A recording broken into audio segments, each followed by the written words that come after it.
A entrevistadora da Northwest Outdoors Weekly parecia compreensiva no começo, concordando com a cabeça enquanto eu descrevia a estrada madeireira, a chuva, o jeito como minhas mãos não paravam de tremer quando tentei destravar o ferrolho do meu rifle. Ela até se inclinou para a frente quando cheguei na parte do cheiro. Aquela combinação de cachorro molhado, carniça e almíscar que nos atingiu de uma vez só no escuro. Mas então seus olhos mudaram. Eu vi acontecer em tempo real, a mudança de curiosidade para algo educado e distante. O mesmo olhar que o policial me deu na entrada da trilha. O mesmo olhar que a enfermeira da emergência usava enquanto costurava o corte acima do olho do Tanner. A entrevistadora pousou a caneta e cruzou as mãos. Ela me perguntou muito gentilmente se eu tinha bebido naquela manhã. Eu disse que não. Ela perguntou se eu estava tomando algum medicamento. Eu disse que não de novo. Então ela perguntou se eu entendia que o que eu estava descrevendo não correspondia a nenhuma vida selvagem conhecida no Pacific Northwest. E eu senti algo se quebrar dentro do meu peito, porque eu soube naquele momento que ninguém jamais acreditaria em mim, não porque minha história não fazia sentido, mas porque fazer sentido não era o problema. O problema era que eu estava pedindo às pessoas para aceitarem algo que quebraria os muros confortáveis que elas construíram ao redor do mundo. E ninguém quer esses muros quebrados, de verdade. Eu contei a ela sobre o jeito como o braço da coisa se moveu quando atacou o Tanner. Aquele movimento terrivelmente fluido, como um chicote feito de músculo e osso.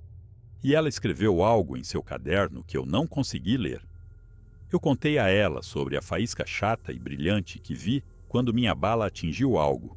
Talvez uma pedra, talvez uma costela, talvez nada. E ela fez um pequeno som com a garganta que poderia ter sido de compaixão, ou poderia ter sido o barulho que você faz quando está dando corda para alguém que perdeu o juízo. Quando terminei de falar, ela me agradeceu pelo meu tempo e disse que o artigo seria publicado na coluna de curiosidades criptozoológicas, ao lado de uma história sobre um cara que afirmava ter fotografado um monstro do lago em Crescent Lake. Isso foi há 18 meses. O artigo nunca foi publicado. Eu ainda tenho o cartão de visita dela na minha carteira, amassado e macio de tantas vezes que o tirei para encarar, me perguntando se eu deveria ligar para ela de novo, me perguntando se existe alguma combinação de palavras que pudesse fazer alguém entender o que saiu daquela floresta e mudou tudo o que eu achava que sabia sobre os bosques onde passei minha vida inteira caçando. Não existe. Eu sei disso agora. Mas vou te contar mesmo assim, porque o Tanner ainda manca quando o tempo esfria, e a Kiona não volta mais para aquela bacia hidrográfica. E eu não durmo uma noite inteira, desde outubro de 2022. E alguém precisa saber o que está lá fora. Mesmo que saber não ajude. Mesmo que saber apenas signifique que você vai ficar acordado como eu, ouvindo o vento nas árvores e se perguntando o que está ouvindo de volta. Começou do jeito que essas coisas sempre começam, com um plano que fazia todo o sentido na hora. Eu já caçava na Gifford Pinchot há 11 anos, desde que me mudei para Morton após meu divórcio, e consegui um emprego operando equipamentos para uma pequena madeireira que trabalhava nas concessões privadas a leste de Randall. O dinheiro era decente, o trabalho era honesto e o acesso era imbatível. Eu conhecia cada estrada de extração e trilha de trator em um raio de 50 quilômetros de Packwood, cada área desmatada e cada trecho de floresta antiga, cada travessia de riacho e cada cume onde os alces gostavam de se mover quando a pressão dos caçadores de terras públicas aumentava durante a temporada de rifles.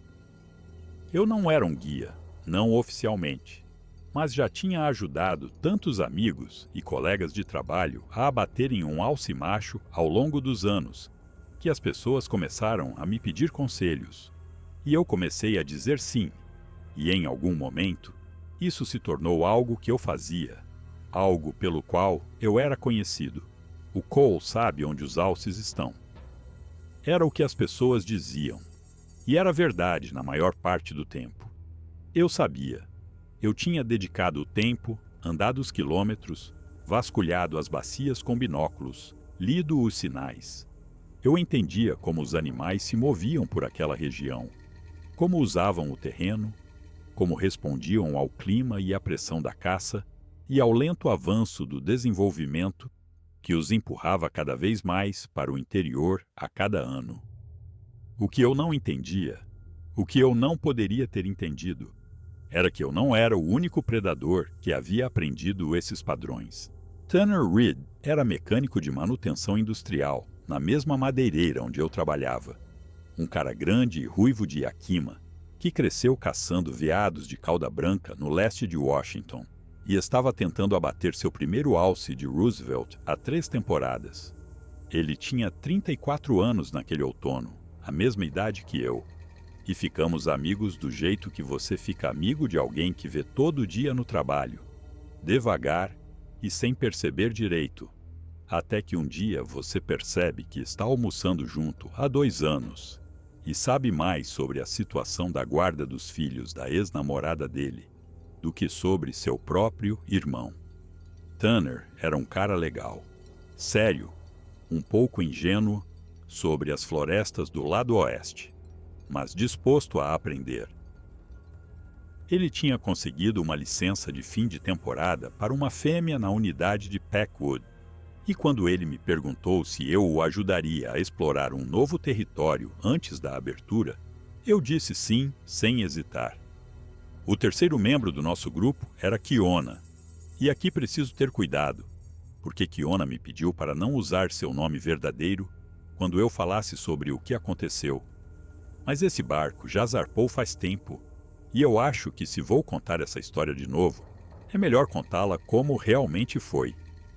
Kiona trabalhava como operadora de rádio na nossa empresa, cuidando do tráfego de rádio, da papelada e dos 1000 pequenos detalhes logísticos que impediam uma operação madeireira de desmoronar.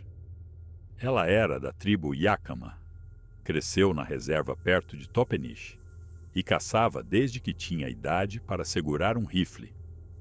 Ela não estava interessada em alces naquela temporada, mas tinha mencionado que queria conhecer melhor a região do lado oeste.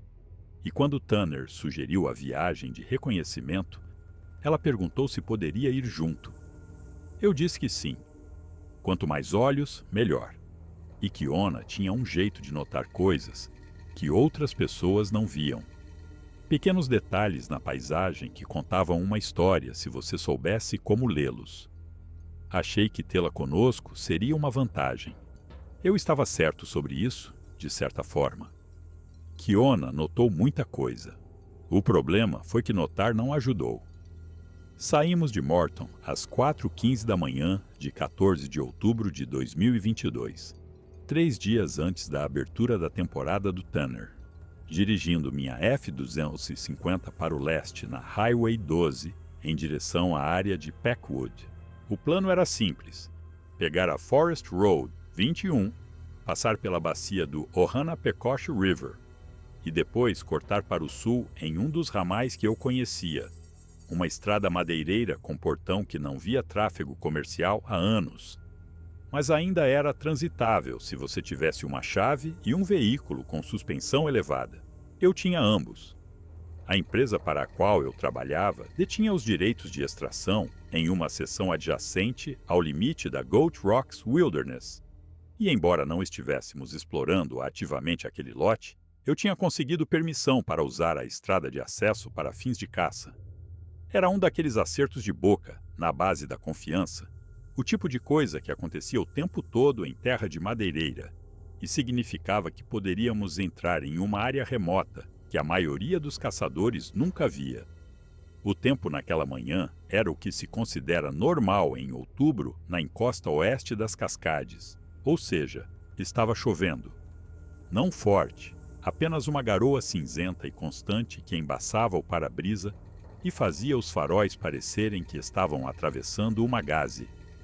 Tanner ia no banco do carona, com uma garrafa térmica de café presa entre os joelhos, falando sobre a época do cio e se os machos ainda responderiam aos chamados das fêmeas tão tarde na temporada. Kiona sentou-se no banco de trás, com o rosto virado para a janela, observando as formas escuras das árvores passarem. Ela não era de conversar muito de manhã, e eu apreciava isso. Algumas pessoas sentem a necessidade de preencher todo o silêncio, mas Kiona entendia que havia um tipo de comunicação no silêncio compartilhado. Uma forma de estar presente sem exigir atenção. Saímos da Highway 12 logo após a Packwood Ranger Station e notei que o estacionamento estava vazio, exceto por uma única caminhonete Chevy branca com placa do governo. Provavelmente alguém fazendo inventário da área, pensei. Ou talvez apenas um guarda florestal que começou o trabalho de escritório mais cedo. Não pensei mais nisso até muito mais tarde, quando estava tentando reconstruir a linha do tempo para o policial que pegou meu depoimento, tentando lembrar de cada veículo que vi e cada pessoa que encontrei, como se esses detalhes pudessem de alguma forma validar o que eu estava dizendo a ele. Não validaram. A Forest Road 21 subia firmemente, através de uma floresta de abetos de Douglas, de segundo crescimento. As árvores se aproximando de ambos os lados, seus galhos se entrelaçando no alto para formar um túnel, que nossos faróis mal penetravam. A superfície da estrada era de cascalho sobre argila compactada, escorregadia com a chuva, e eu tive que engatar a tração nas 4 rodas uns 5 quilômetros adentro, quando senti a traseira começar a flutuar em uma curva fechada. Tanner parou de falar e agarrou a maçaneta da porta. Ele não estava acostumado com as estradas do lado oeste, o jeito como elas podiam se tornar traiçoeiras sem aviso. O jeito como uma trilha perfeitamente dirigível podia se tornar uma armadilha mortal se você pegasse a combinação errada de inclinação e umidade. Eu não disse nada para tranquilizá-lo. Não havia nada a dizer. Ou você confiava no motorista ou não. E se Tanner não confiasse em mim até agora, nunca confiaria. O ramal apareceu à direita cerca de 40 minutos depois que deixamos a rodovia, marcado por um portão de aço pintado de marrom florestal e preso com um cadeado que parecia não ser aberto há meses. Eu encostei, desliguei o motor e saí na chuva para mexer na fechadura. A chave encaixou, mas o mecanismo estava duro e eu tive que chacoalhá-lo por quase 1 minuto antes que a haste se soltasse. O portão se abriu com um guincho das dobradiças enferrujadas que pareceu impossivelmente alto na quietude da manhã.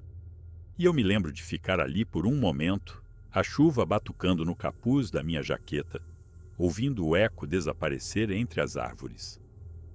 Algo no som me incomodou, embora eu não soubesse dizer por quê. Era apenas um portão, apenas metal com metal. Mas havia uma qualidade no silêncio que se seguiu.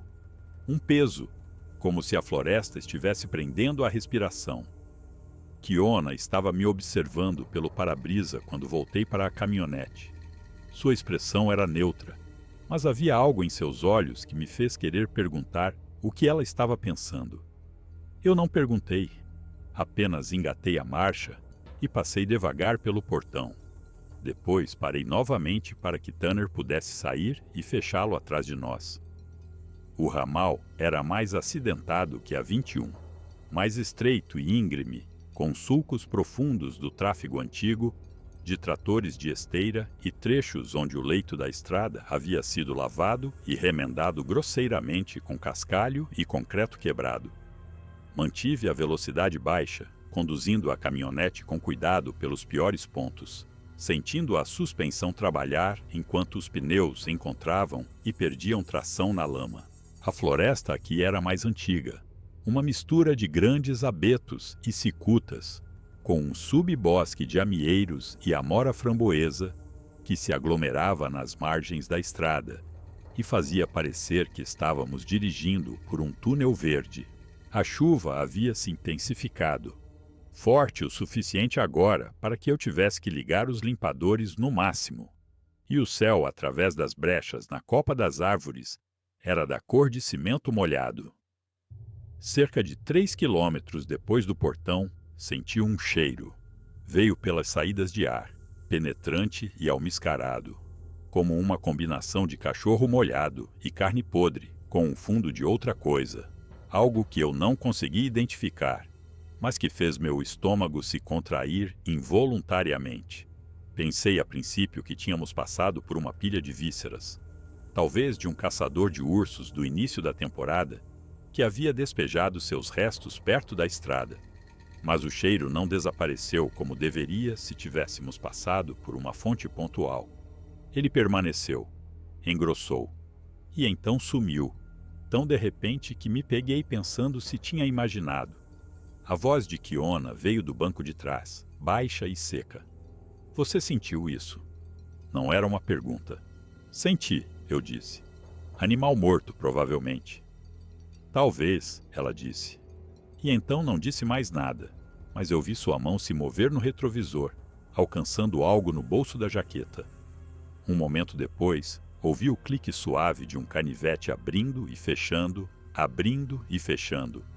Um hábito nervoso que eu já a tinha visto fazer antes, quando algo a incomodava. O som continuou pelo resto do caminho, rítmico e estranhamente reconfortante, como um batimento cardíaco feito de metal.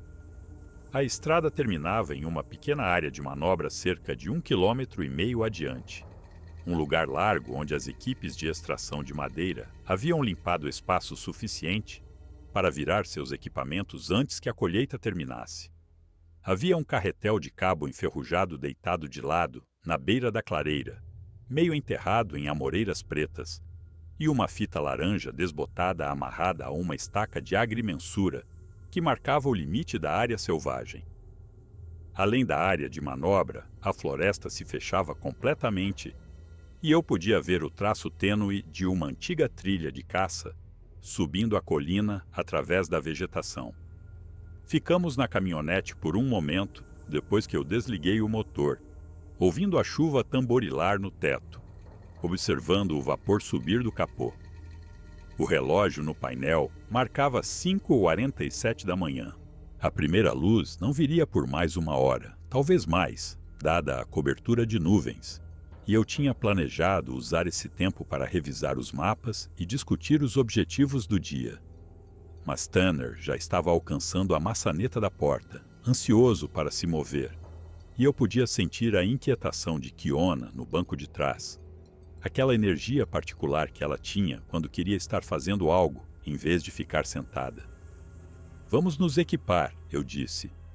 Mas não vamos nos mover até que possamos ver onde estamos pisando.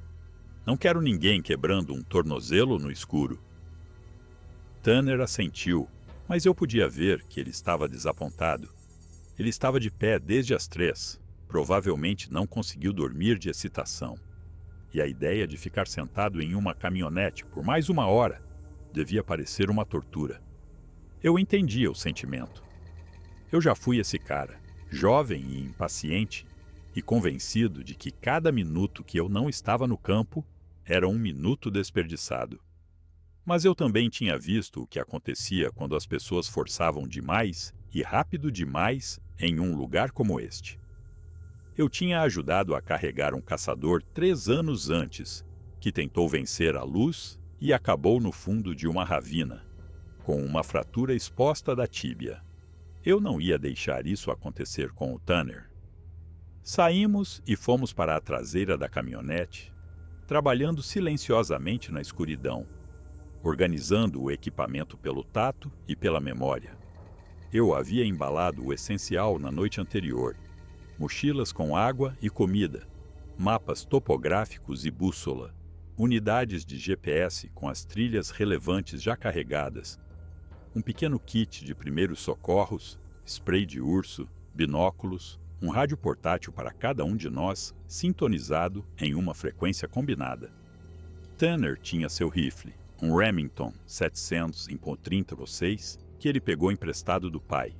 E eu tinha meu Browning A-Bolt em Moi 300 Win Mag, o mesmo rifle com que eu caçava há 1 década. Kiona não estava carregando uma arma longa, mas ela tinha um revólver, 357 em um coldre de peito, sob sua jaqueta de chuva, e eu sabia que ela sabia como usá-lo. A chuva diminuiu enquanto terminávamos de nos equipar, transformando-se em uma névoa que pairava no ar, como algo que você poderia pegar. A floresta ainda estava escura, mas eu podia sentir a qualidade da escuridão começando a mudar. Aquela mudança quase imperceptível do preto para o cinza profundo, que significava que o amanhecer estava se aproximando. Tanner estava andando de um lado para o outro perto da borda da área de manobra, sua respiração formando vapor no ar frio, suas mãos abrindo e fechando ao lado do corpo. Kiona ficou imóvel perto da porta traseira da caminhonete, seu rosto virado para a linha das árvores, sua expressão ilegível na penumbra. Cole, ela disse. Eu olhei para ela. Tem alguma coisa nos observando. Eu não discuti. Não perguntei como ela sabia. Eu apenas me virei lentamente e deixei meus olhos percorrerem a parede de árvores que cercava a clareira, procurando por qualquer forma que não pertencesse, qualquer movimento que se destacasse contra a quietude. As árvores eram maciças aqui, sobreviventes de floresta antiga, que de alguma forma escaparam da colheita, seus troncos com 1 metro ou 1,20 m de diâmetro, suas copas perdidas na névoa. A vegetação rasteira era densa entre elas, um emaranhado de samambaias, salau e galhos caídos que poderia esconder qualquer coisa. Eu não conseguia ver nada fora do lugar. Não conseguia ouvir nada além do gotejar da água dos galhos e do suave fluxo do meu próprio sangue em meus ouvidos. Mas eu acreditei nela. Essa era a coisa que ficaria comigo mais tarde, quando eu estivesse tentando entender tudo o que aconteceu. Eu acreditei nela imediatamente, sem questionar, como se uma parte de mim também soubesse e estivesse apenas esperando que outra pessoa dissesse em voz alta. Onde? Eu perguntei. Ela não apontou, apenas inclinou a cabeça ligeiramente, um gesto tão pequeno que quase perdi na escuridão. Lá em cima, na encosta, passando pela grande cicuta com o topo quebrado. Tem algo lá. Eu encarei o ponto que ela havia indicado, uma mancha de sombra mais profunda entre duas árvores maciças, a cerca de 50 metros da borda da clareira. A névoa era mais espessa ali, acumulando-se no terreno baixo, e eu não conseguia distinguir nenhum detalhe. Mas quanto mais eu olhava, mais eu me tornava ciente de uma forma dentro da sombra, uma massa vertical que parecia substancial demais para ser um tronco de árvore, imóvel demais para ser um animal, grande demais para ser qualquer coisa que fizesse sentido. Tanner parou de andar. Ele estava ao meu lado agora, seu rifle em posição de sentido, sua voz mal acima de um sussurro. O que vocês estão olhando? Não sei, eu disse. Provavelmente nada. Provavelmente só um toco de árvore. Mas eu não acreditava nisso, e acho que Tanner também não acreditou, porque ele desengatilhou seu rifle e o segurou atravessado no peito, com o polegar apoiado na trava de segurança. Nós três ficamos ali na penumbra cinzenta, nossa respiração formando vapor no frio, nossos olhos fixos naquela mancha de sombra, esperando que algo acontecesse. Nada aconteceu. A forma não se moveu. A floresta não se mexeu. A névoa continuou a flutuar e a se agitar no ar parado. E depois do que pareceu 10 minutos, mas provavelmente foi mais como 2, eu soltei um suspiro que não tinha percebido que estava segurando. Toco de árvore, eu disse novamente, mais firmemente desta vez. Um tronco velho, quebrado. Eles parecem estranhos nesta luz. Kiona não disse nada. Ela apenas se virou e caminhou para o início da trilha, suas botas fazendo um barulho suave no cascalho, suas costas retas e seus ombros posicionados de uma forma que me dizia que ela não estava convencida, mas também não iria discutir sobre isso. Tanner olhou para mim, suas sobrancelhas levantadas em uma pergunta que eu não podia responder, e então a seguiu. Eu dei uma última olhada na sombra sob as árvores, naquela forma vertical que poderia ou não estar lá. E então, coloquei minha mochila nos ombros e fui por último.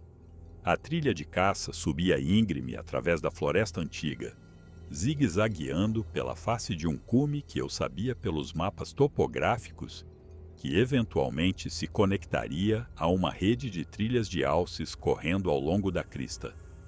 O piso era traiçoeiro, escorregadio com raízes molhadas e pedras escondidas, e eu tive que usar minhas mãos em vários lugares para me içar sobre obstáculos que Kiona e Tanner já haviam escalado. A chuva havia parado completamente agora, mas a água continuava a pingar da copa das árvores em gotas gordas e esporádicas, que encontravam seu caminho em cada fresta da minha roupa. Minhas botas estavam encharcadas no primeiro meio quilômetro. Minhas mãos estavam dormentes na marca de 1 quilômetro. E, no entanto, o desconforto físico era quase bem-vindo, porque me dava algo em que focar além da sensação de inquietação que se instalou no meu peito no momento em que Kiona disse aquelas palavras. Tem alguma coisa nos observando. Subimos por cerca de 45 minutos antes que a floresta começasse a rarear e a inclinação diminuísse. O céu estava totalmente claro então, aquela luz do dia cinza e chata de um outubro no Pacific Northwest. E eu podia ver o terreno claramente pela primeira vez. Estávamos no flanco superior de um cume de lados íngremes, que corria aproximadamente de norte a sul, com áreas desmatadas visíveis na encosta oposta e uma faixa mais escura de floresta antiga, se estendendo em direção ao limite da área selvagem a leste. Os alces estariam naquela floresta antiga, eu imaginei, deitados nos matagais durante o dia e saindo para se alimentar nas áreas desmatadas em regeneração ao anoitecer e ao amanhecer. O plano era encontrar um ponto alto com uma boa vista, vasculhar a paisagem com os binóculos e marcar qualquer sinal de alce que víssemos para o Tanner caçar quando sua temporada abrisse.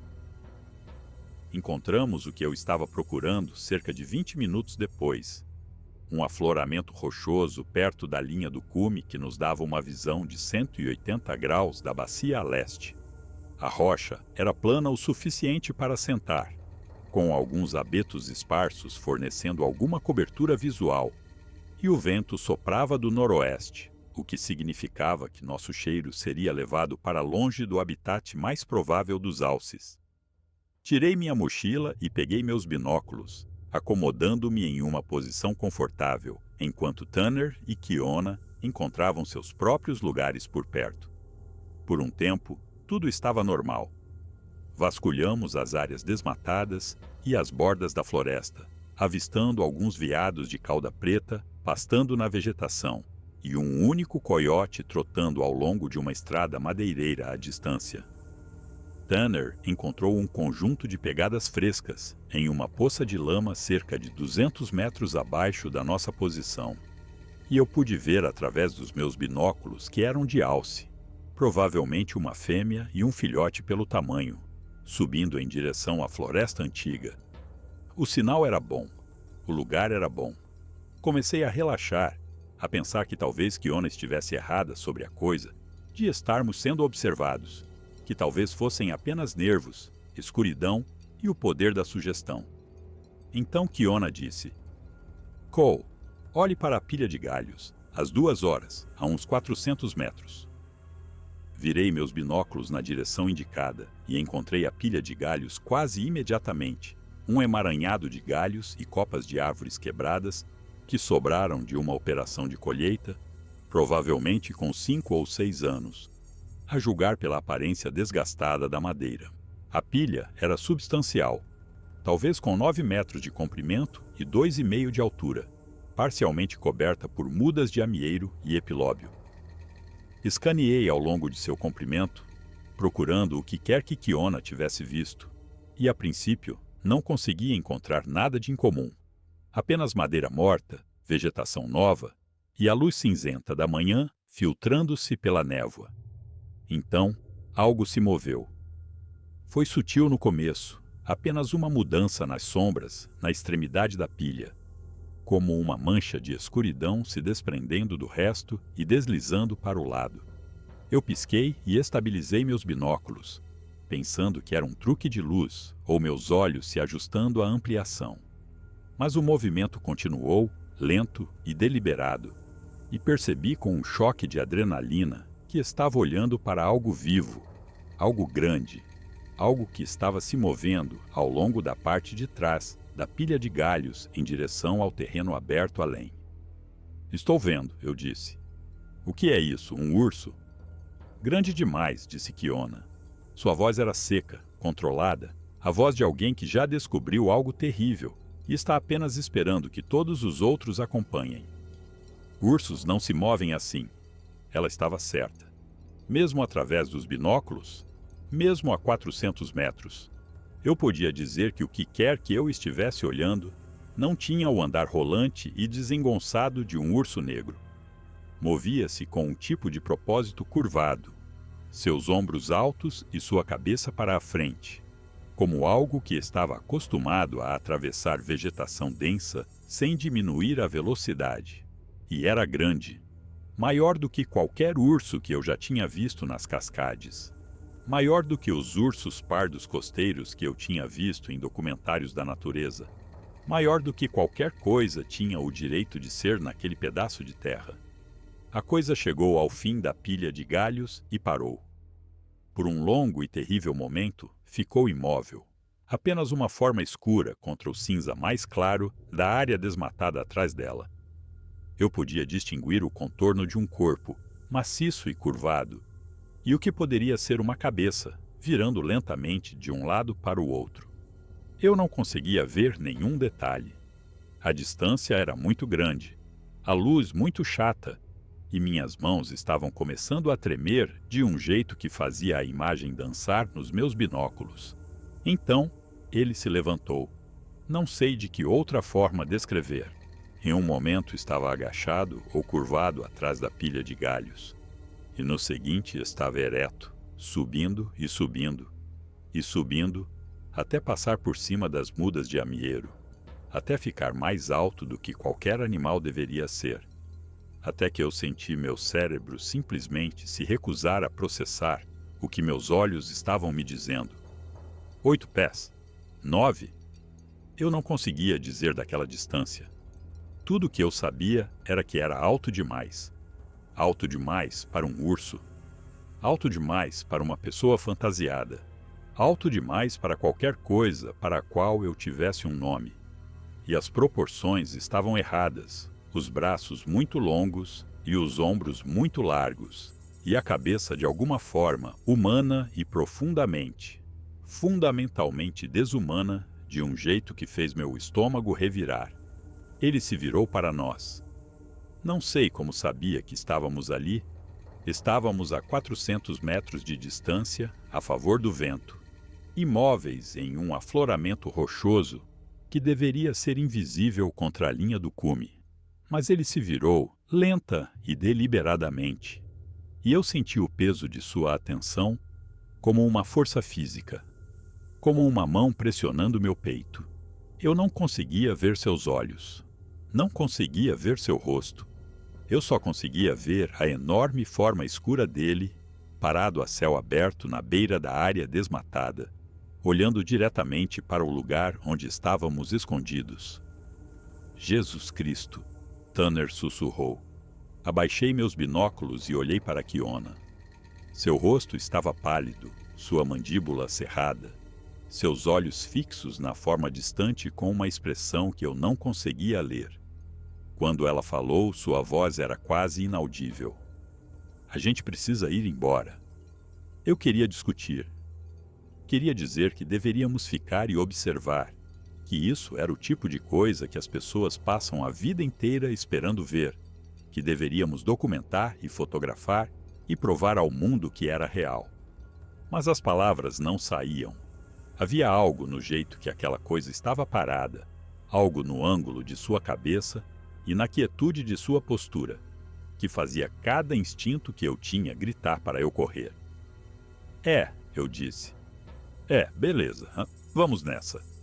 Arrumamos as coisas mais rápido do que eu imaginaria ser possível, enfiando o equipamento em nossas mochilas sem nos preocuparmos com a organização, movendo-nos com a eficiência rápida e espasmódica de pessoas que estão tentando muito não entrar em pânico. Eu continuava olhando para a área desmatada, esperando ver aquela forma maciça vindo em nossa direção através da vegetação. Mas ela não havia se movido. Ainda estava lá, parada, ainda observando, ainda esperando por algo que eu não entendia. A caminhada de volta pelo cume foi um borrão. Lembro-me do chão escorregadio, do jeito como meu coração batia no peito e do som de nossa respiração, áspera e rápida no ar parado. Lembro-me de Tanner murmurando algo baixinho, uma meia oração que ele provavelmente nem percebeu que estava dizendo. Lembro-me de Kiona se movendo à nossa frente, seu ritmo quase uma corrida, sua mão apoiada no cabo de seu revólver. E lembro-me do silêncio. O silêncio profundo e antinatural que parecia pressionar de todos os lados, como se a própria floresta estivesse prendendo a respiração. Chegamos de volta à caminhonete em pouco mais de meia hora, menos da metade do tempo que levamos para subir. A área de manobra parecia exatamente a mesma de quando a deixamos. O carretel de cabo enferrujado, a estaca de agrimensura e a fita laranja desbotada. Mas algo nela parecia diferente agora, carregado com uma tensão que não estava lá antes. Joguei minha mochila na caçamba e entrei ao volante, minhas mãos tremendo enquanto eu tentava enfiar a chave na ignição. O motor pegou na primeira tentativa e senti uma onda de alívio tão intensa que foi quase dolorosa. Vai, disse Kiona do banco de trás. Agora. Não precisei ouvir duas vezes. Engatei a marcha e comecei a descer o ramal, dirigindo mais rápido do que provavelmente era seguro na superfície escorregadia, forçando a suspensão sobre os sulcos e valas.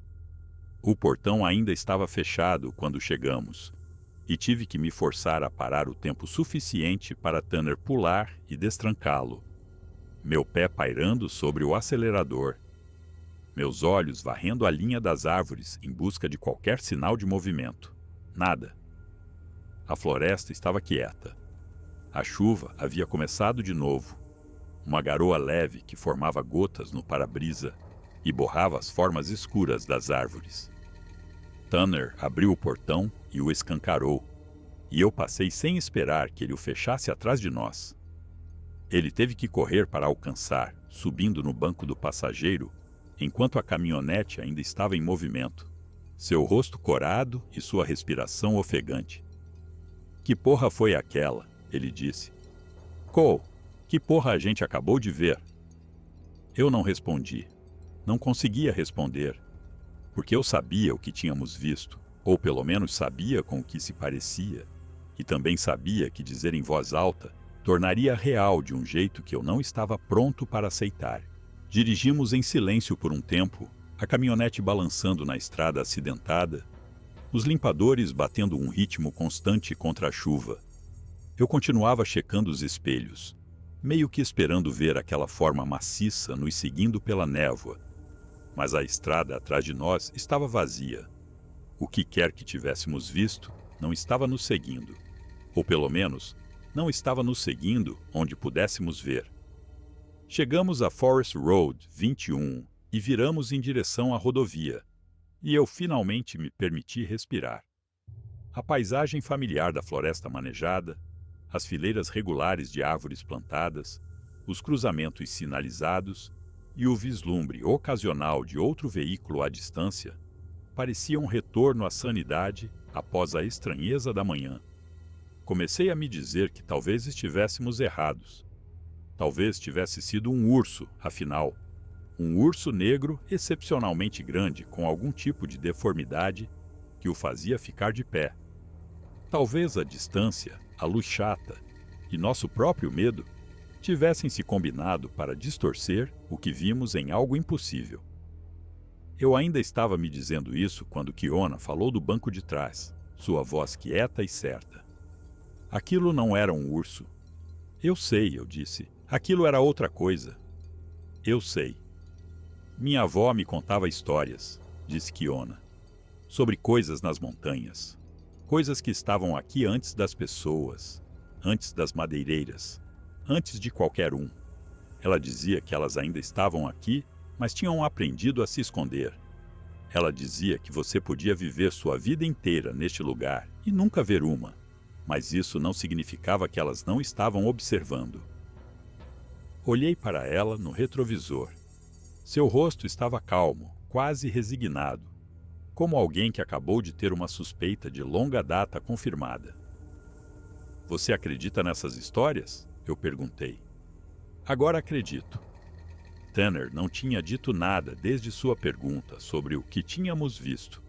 Ele estava sentado com o rifle sobre os joelhos, suas mãos agarrando a coronha como se fosse a única coisa que o mantinha ancorado ao mundo. Quando ele finalmente falou, sua voz era fina e estranha. Não a voz do cara confiante com quem eu trabalhei por 2 anos. A gente devia voltar. Eu o encarei. O quê?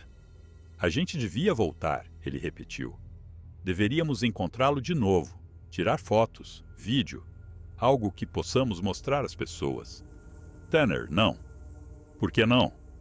Cole, a gente acabou de ver algo que não deveria existir. Vimos com nossos próprios olhos. Você não entende o que isso significa? Se pudermos provar... Não podemos provar nada, eu disse. Não sem equipamento melhor, não sem um plano, não sem... Então a gente volta amanhã. Trazemos câmeras. Montamos armadilhas fotográficas. Vigiaremos a área e esperaremos. Tanner, isso pode ser a descoberta do século, Cole. Isso pode ser a coisa mais importante que já nos aconteceu. E você quer simplesmente ir embora e fingir que não aconteceu? Agarrei o volante e encarei a estrada à frente, tentando encontrar palavras para o sentimento que se agitava em meu estômago. Não era apenas medo, embora o medo fizesse parte. Era algo mais antigo, mais primal, um reconhecimento que ia mais fundo do que o pensamento consciente. Tínhamos visto algo que não queria ser visto. Tínhamos olhado para algo que existia fora dos limites do mundo que eu entendia. E uma parte de mim, uma parte antiga e animal enterrada sob todas as camadas de civilização e racionalidade, sabia que voltar seria um erro. Mas outra parte de mim, a parte que passou 11 anos aprendendo as montanhas e confiando em meus próprios olhos, essa parte queria saber. Essa parte queria entender. Essa parte não suportava a ideia de se afastar de algo tão grande sem ao menos tentar descobrir o que era. Mais 2 dias, eu disse finalmente. Voltamos em 2 dias, quando a temporada do Tanner abrir. Trazemos câmeras, baterias extras, ficamos em grupo, não corremos nenhum risco estúpido. E se não encontrarmos nada, se não houver sinal dele, deixamos para lá. Nunca mais falamos sobre isso. Kiona estava em silêncio no banco de trás. Quando olhei para ela no espelho, ela estava olhando pela janela para as árvores que passavam, sua expressão ilegível. Kiona, tá dentro? Tô dentro, ela disse. Mas preciso que você entenda uma coisa, Cole. Aquela coisa nos viu, olhou diretamente para nós, e então nos deixou ir embora. Isso significa alguma coisa. O que significa? Ela não respondeu. Os 2 dias seguintes foram estranhos. Eu segui os movimentos da minha vida normal, aparecendo para o trabalho, operando equipamentos, comendo e dormindo na minha cama. Mas tudo parecia abafado e distante, como se eu estivesse me observando de algum lugar fora do meu próprio corpo. Eu não conseguia parar de pensar no que tínhamos visto. Eu repassava na minha mente o jeito como a forma se ergueu de trás da pilha de galhos, o jeito como se virou para nós, o peso terrível de sua atenção. Eu me dizia que estava imaginando coisas. Eu me dizia que tinha sido um urso. Eu me dizia que havia uma explicação racional para tudo e que a encontraríamos quando voltássemos. Eu não acreditava em nada disso. Na noite de 15 de outubro, a noite antes da abertura da temporada do Tanner, entrei na internet e comecei a pesquisar. Não sei o que esperava encontrar. Notícias sobre macacos gigantes nas Cascades, talvez. Ou artigos científicos sobre hominídeos desconhecidos. O que encontrei, em vez disso, foi um buraco de coelho tão fundo que mal dormi. Havia histórias. Centenas delas, milhares, de décadas atrás. Caçadores, trilheiros, trabalhadores florestais e nativos de uma dúzia de tribos diferentes, todos descrevendo encontros com algo maciço e bípede nas montanhas do Pacific Northwest. Os detalhes variavam, mas havia padrões. A altura, sempre descrita como impossivelmente alta, 8, 9 ou até 10 pés. O cheiro, almiscarado, podre e avassalador. Os olhos, descritos por alguns como brilhantes e por outros como simplesmente errados, de uma forma que as palavras não conseguiam capturar. A sensação de ser observado, mesmo quando você não conseguia ver nada observando. O silêncio antinatural que precedia um encontro, como se a própria floresta tivesse medo. Li sobre um funcionário do serviço florestal na Gifford Pinchot, que largou o emprego em 1998 depois que algo o seguiu de volta ao seu caminhão por 5 quilômetros, sempre se mantendo fora de vista na floresta, sempre parando quando ele parava e se movendo quando ele se movia. Li sobre um grupo de caçadores perto de Randall, que encontrou seu acampamento destruído em 2004. Seus coolers rasgados e suas barracas retalhadas, com pegadas maciças se afastando para a vegetação. Li sobre uma mulher que estava caminhando sozinha na Goat Rocks Wilderness em 2011 e ficou cara a cara com algo que ela descreveu como humano, mas não humano, parado no meio da trilha, algo que a olhou por um longo momento e depois simplesmente saiu do caminho e desapareceu entre as árvores. E eu li sobre os desaparecidos.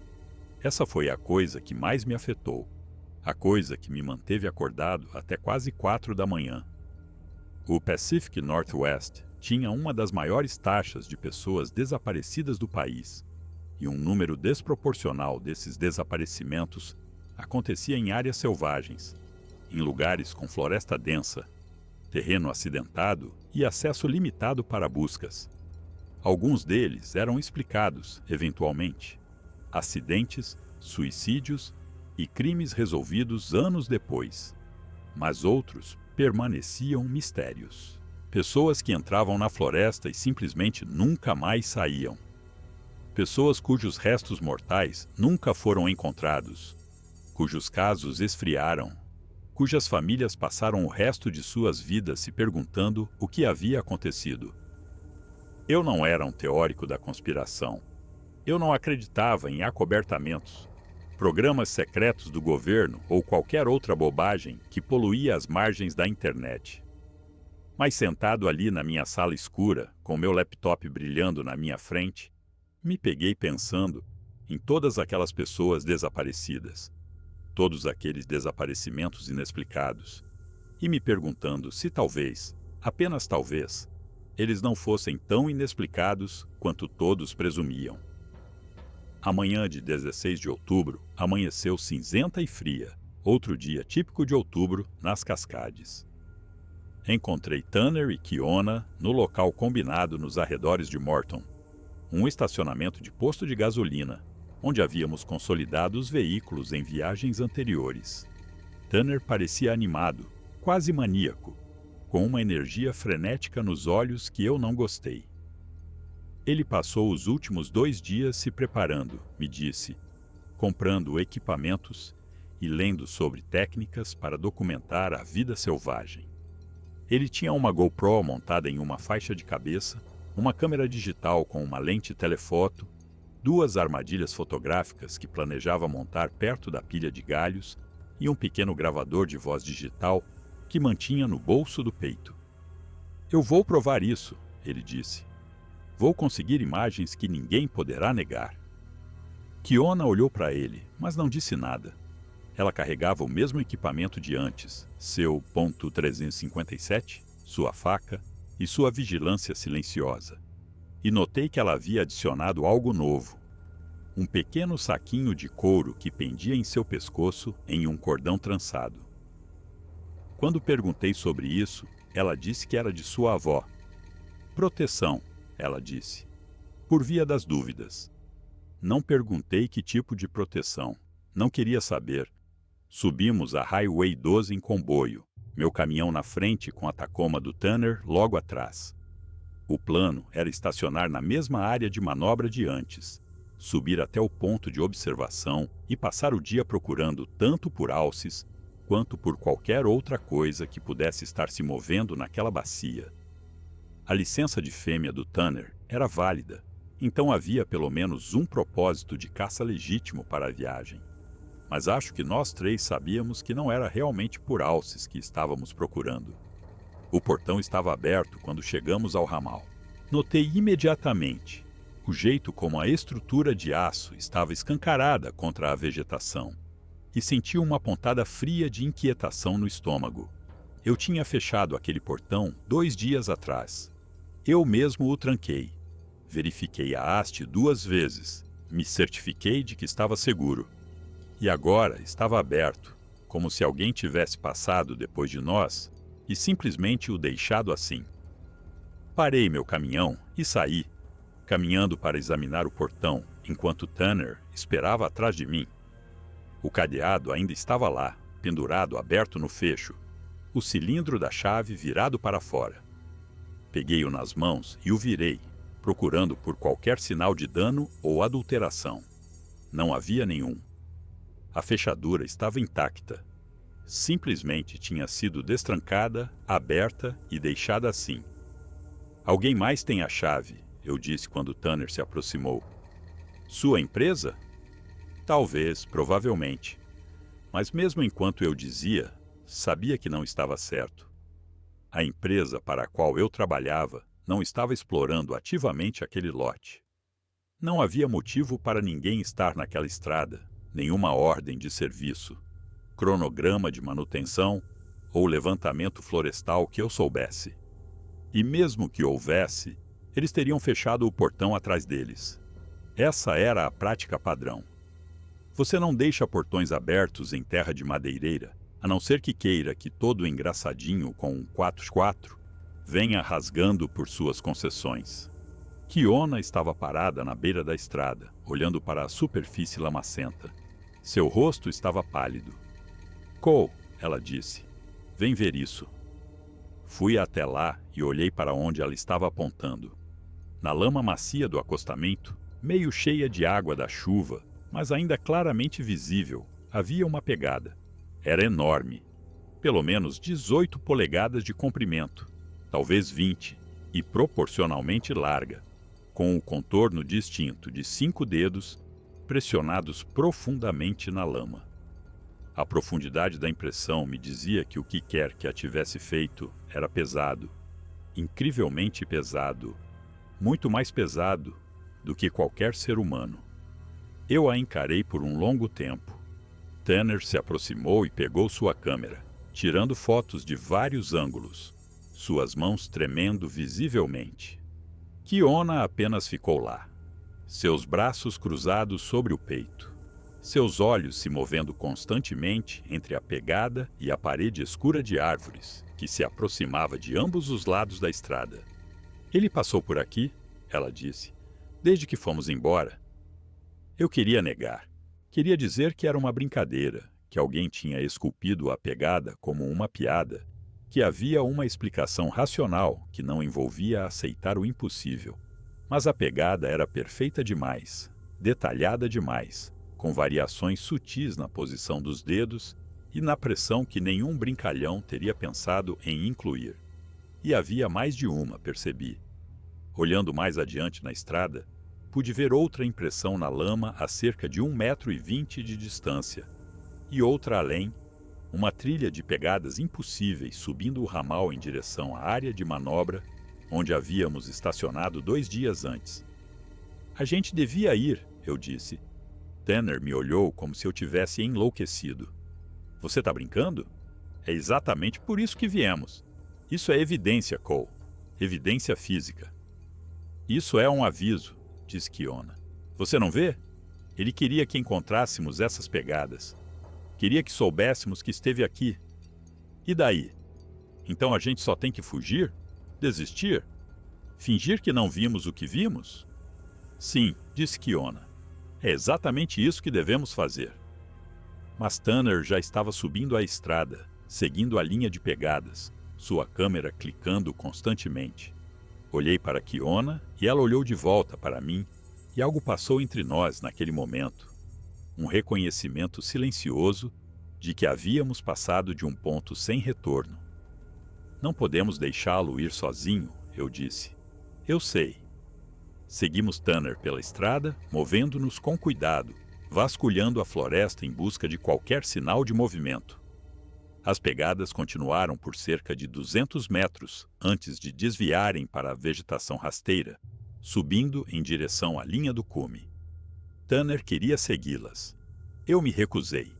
A vegetação era muito densa, o terreno muito incerto, e a ideia de entrar naquela floresta com nada além do que estávamos carregando me dava arrepios. Discutimos sobre isso por quase 10 minutos, nossas vozes baixas e urgentes na quietude da manhã, até que finalmente Tanner concordou em seguir o plano original. Chegamos à área de manobra sem incidentes e estacionamos os caminhões lado a lado, trancando-os e acionando os alarmes. Embora eu soubesse que os alarmes não ajudariam contra algo que pudesse deixar pegadas como as que encontramos. A subida até o ponto de observação foi tensa e silenciosa. Todos nós três vasculhando as árvores constantemente, nossas mãos nunca longe de nossas armas.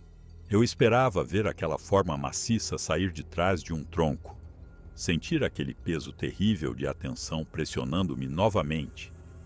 Mas a floresta permaneceu quieta e silenciosa. E chegamos ao afloramento rochoso sem encontrar nada mais ameaçador do que um galo-lira que levantou voo da vegetação perto da linha do cume. A vista do ponto de observação era a mesma de antes, a mesma bacia, as mesmas áreas desmatadas e a mesma faixa escura de floresta antiga se estendendo em direção ao limite da área selvagem. A pilha de galhos era visível a cerca de 400 metros de distância, exatamente onde tínhamos visto a coisa 2 dias antes. Estudei-a através dos meus binóculos por um longo tempo, procurando por qualquer sinal de movimento, mas não havia nada, apenas madeira morta, vegetação nova e a luz cinza e chata de outro dia nublado. Tanner montou suas armadilhas fotográficas cerca de 1 hora depois, colocando-as em árvores que davam para a aproximação da pilha de galhos. As câmeras eram ativadas por movimento, projetadas para capturar fotos e vídeos de qualquer vida selvagem que passasse dentro de seu alcance de detecção. Eu o ajudei a angulá-las corretamente, verificando os campos de visão e garantindo que as baterias estivessem novas e os cartões de memória vazios. Foi bom fazer algo prático, algo normal, mesmo que eu não conseguisse me livrar da sensação de que estávamos sendo observados o tempo todo. Passamos o resto do dia observando e caminhando, cobrindo cerca de 5 quilômetros da linha do cume e descendo na bacia 2 vezes para verificar alguns sinais promissores de alces que Kiona havia avistado. Encontramos rastros frescos, marcas de chifres e um poço de lama que ainda tinha água, um bom sinal que sugeria que um macho estava na área. Mas não vimos nenhum alce, e não vimos mais nada também. E quando a luz começou a diminuir no final da tarde, eu estava começando a me perguntar se tínhamos inventado tudo aquilo. Então Tanner encontrou a árvore. Estava em uma pequena ravina a cerca de 400 metros do nosso ponto de observação, um grande abeto de Douglas que devia ter 1 metro de diâmetro na base. Tanner tinha ido na frente para investigar uma possível trilha de caça, e quando nos chamou para ver, sua voz tinha uma qualidade estranha que eu não reconheci imediatamente. Quando Kiona e eu o alcançamos, eu entendi o porquê. A árvore estava destruída. Não caída, não derrubada pelo vento, mas rasgada, como se algo a tivesse agarrado e simplesmente a despedaçado. O tronco estava lascado a cerca de 2,5 metros do chão. A metade superior pendendo em um ângulo louco, sustentada apenas por alguns fios de madeira intacta. Pedaços de casca e madeira amarela fresca cobriam o chão em um círculo largo, alguns dos pedaços tão grandes quanto meu braço. E no próprio tronco, profundamente entalhadas na madeira exposta, havia marcas. Marcas de garras. Ou talvez de mãos. 5 sulcos paralelos, cada um com 3 ou 4 polegadas de profundidade, correndo verticalmente pelo tronco desde o ponto de quebra até a altura da cintura. Estendi a mão e toquei um dos sulcos. A madeira estava fresca, ainda um pouco pegajosa de seiva, ainda não escurecida pela exposição ao ar. Esse dano havia acontecido recentemente, talvez no último dia, talvez nas últimas horas. Algo estava com raiva, disse Kiona baixinho. Algo marcou seu território. Ou mandou uma mensagem, disse Tanner. Sua voz era estranha, quase reverente. E quando olhei para ele, vi que ele estava filmando a árvore com sua câmera, passando lentamente pelos danos. Isso é incrível, absolutamente incrível. Precisamos medir essas marcas. Precisamos pegar amostras da madeira. Precisamos ir embora, eu disse. Agora, antes que escureça. Cole, Tanner, estou falando sério. O que quer que tenha feito isso ainda está na área, está perto. E eu não quero ficar tropeçando no escuro tentando encontrar o caminho de volta para os caminhões enquanto essa coisa está lá fora. Ele abriu a boca para discutir e foi quando ouvimos o som. Veio de algum lugar acima no cume uma batida profunda e ressonante como alguém batendo um taco de beisebol contra uma árvore oca. 1, 2, 3 vezes em rápida sucessão. E então, silêncio. O som ecoou nas faces das rochas e desapareceu na floresta, deixando para trás uma quietude tão completa que eu podia ouvir meu próprio coração batendo nos meus ouvidos. Ficamos congelados, nós 3, olhando na direção de onde o som veio. Eu estava com meu rifle levantado, sem decidir conscientemente levantá-lo, a coronha pressionada contra meu ombro, a mira rastreando em direção à linha do cume.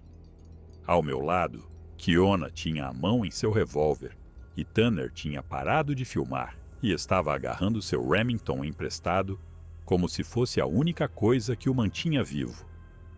1 minuto passou. Depois 2.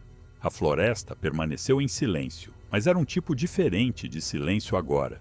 Um silêncio carregado, expectante, como o momento antes de uma tempestade estourar. Mexam-se, disse Kiona. Devagar, não corram.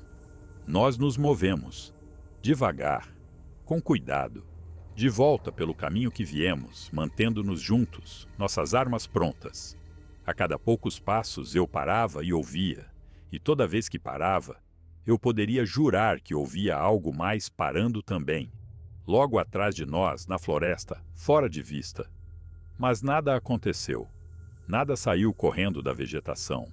Nada bloqueou nosso caminho. Chegamos de volta aos caminhões em cerca de 20 minutos. O último trecho quase uma corrida, apesar do aviso de Kiona. E quando chegamos à área de manobra, a luz estava desaparecendo rápido e as primeiras estrelas eram visíveis através de uma brecha nas nuvens. Tanner queria acampar. Ele havia trazido uma barraca, sacos de dormir e todo o equipamento que precisaríamos para passar a noite, argumentando que teríamos mais chances de encontrar a criatura depois de escurecer, quando ela estivesse mais ativa. Eu disse a ele que estava louco. Kiona não disse nada.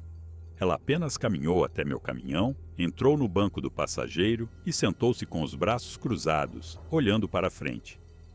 Tudo bem, disse Tanner finalmente. Vamos embora, mas voltaremos amanhã. Claro, eu disse. Amanhã. Eu não estava falando sério. Eu não queria voltar de jeito nenhum. Mas Tanner ainda tinha suas armadilhas fotográficas montadas, e eu sabia que ele não descansaria até recuperar qualquer filmagem que tivessem capturado, e eu não ia deixá-lo vir aqui sozinho. Dirigimos de volta para Morton em silêncio, os faróis cortando a escuridão crescente, a floresta se aproximando de ambos os lados da estrada. Eu continuava checando os espelhos, procurando por algo nos seguindo, mas a estrada atrás estava vazia.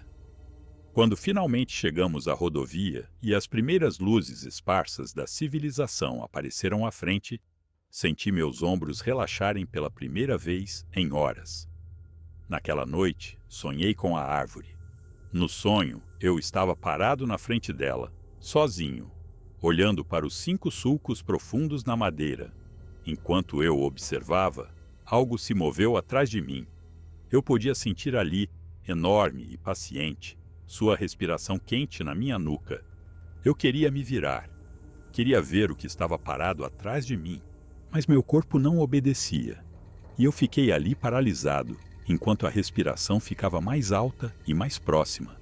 E o cheiro, aquele terrível cheiro de podridão almiscarada, enchia meu nariz e garganta, até que eu não conseguia mais respirar. Acordei ofegante, meus lençóis encharcados de suor, a primeira luz cinzenta do amanhecer se infiltrando pela janela do meu quarto. A manhã de 17 de outubro foi a manhã em que tudo deu errado. Nos encontramos no mesmo posto de gasolina, na mesma hora, com o mesmo plano. Recuperar as armadilhas fotográficas, verificar a área em busca de qualquer novo sinal e depois sair antes de escurecer. Entrar e sair. Simples. Seguro. Foi o que eu disse a mim mesmo enquanto carregava meu equipamento no caminhão. Entrar e sair. Nada vai acontecer. Vamos pegar as câmeras, vamos embora e será o fim. Mas mesmo assim, uma parte de mim sabia que não era verdade. Uma parte de mim sabia, desde o momento em que vimos aquela coisa se levantar de trás da pilha de galhos, que estávamos presos em algo que não entendíamos, algo que não nos deixaria ir só porque queríamos. A subida foi tranquila.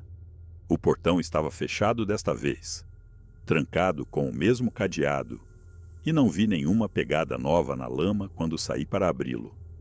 O ramal estava quieto, a floresta imóvel, as nuvens pesadas e baixas no céu, de uma forma que prometia chuva mais tarde no dia. Estacionamos na área de manobra e nos equipamos rapidamente, eficientemente, todos nós 3 nos movendo com um propósito que não existia nas viagens anteriores. Até Tanner parecia mais focado, sua energia maníaca substituída por uma determinação sombria que achei ao mesmo tempo reconfortante e preocupante. Começamos a subir a trilha logo depois das 7, movendo-nos rápido na luz cinzenta da manhã. O ar estava frio e úmido, pesado com o cheiro de terra molhada e folhas em decomposição, e eu podia ver minha respiração formando vapor na minha frente enquanto subíamos. Kiona assumiu a liderança, seu ritmo constante e implacável, seus olhos constantemente vasculhando a floresta. Tanner a seguia de perto, e eu vinha por último, parando a cada 100 metros para ouvir e olhar para trás na trilha. Nada. A floresta estava silenciosa, vazia, comum. Apenas árvores, mato e o gotejar infinito de umidade da copa. Quando chegamos ao local da primeira armadilha fotográfica, eu estava começando a me sentir quase normal de novo. Quase como se fosse apenas mais uma viagem de reconhecimento. Apenas mais um dia na floresta. A câmera estava destruída. Nós a encontramos no chão a cerca de 6 metros da árvore em que Tanner a havia montado. A carcaça de plástico rachada e quebrada, a lente estilhaçada, as tiras que prendiam ao tronco rasgadas como papel de seda. Tanner a pegou e a virou nas mãos, seu rosto pálido. Algo a arrancou, ele disse. Algo a encontrou e a arrancou. Tem alguma coisa no cartão? Eu perguntei. Ele mexeu na carcaça, tentando extrair o cartão de memória, suas mãos tremendo tanto que ele o derrubou 2 vezes antes de finalmente conseguir abrir o compartimento. O cartão ainda estava lá, intacto, e ele o enfiou no bolso com um olhar de esperança desesperada. Precisamos verificar a outra câmera, eu disse. A segunda câmera estava a cerca de 100 metros da primeira, posicionada em uma árvore diferente com um ângulo de visão diferente. Nós a encontramos em pior estado, a carcaça não apenas rachada, mas completamente rasgada ao meio, os componentes internos espalhados pelo chão da floresta. Não havia cartão de memória. Ou ele foi ejetado quando a câmera foi destruída, ou algo o pegou. Kiona estava parada na base da árvore, olhando para o tronco. Cole, olha. Fui até lá e olhei. Na casca, na altura do peito, havia sulcos frescos na madeira. 5 marcas paralelas, assim como as do abeto rasgado que encontramos no dia anterior. Mas estas eram menores, mais precisas, quase deliberadas.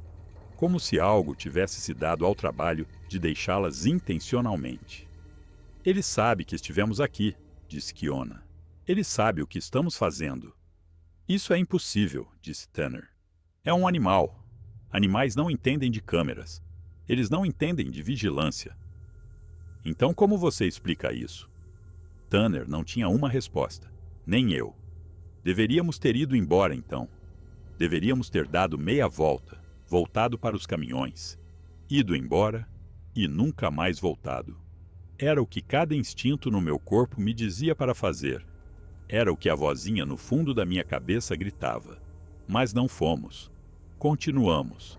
Continuamos subindo em direção à linha do cume, em direção ao ponto de observação, em direção à pilha de galhos onde vimos a coisa pela primeira vez, porque Tanner não estava pronto para desistir e eu não estava pronto para abandoná-lo.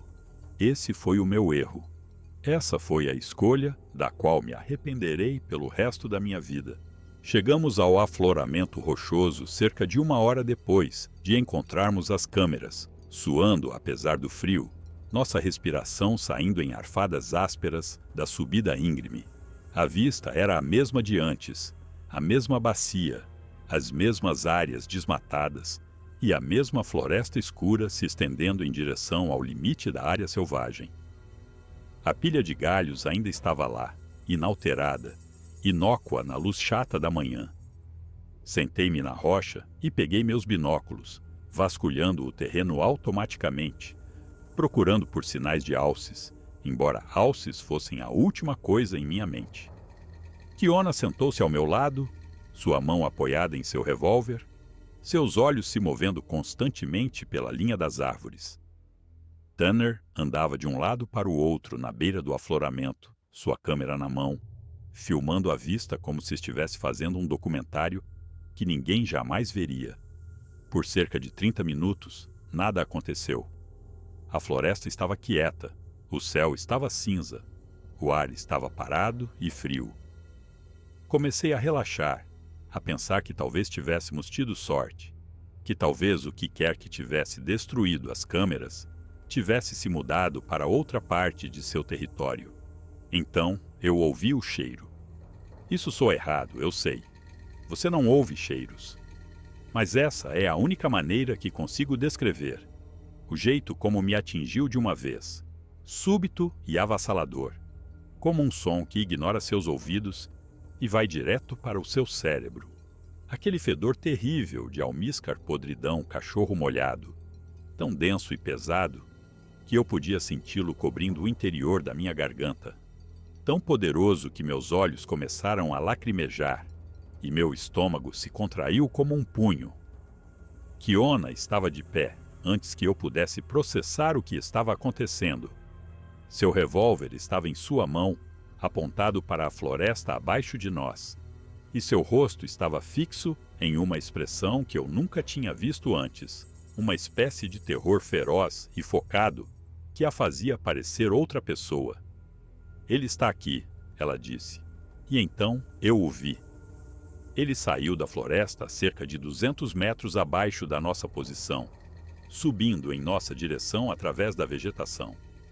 Era a mesma coisa que tínhamos visto antes, a mesma forma maciça, a mesma altura impossível, as mesmas proporções erradas. mas estava mais perto agora. Perto o suficiente para que eu pudesse ver detalhes que não tinha conseguido distinguir antes.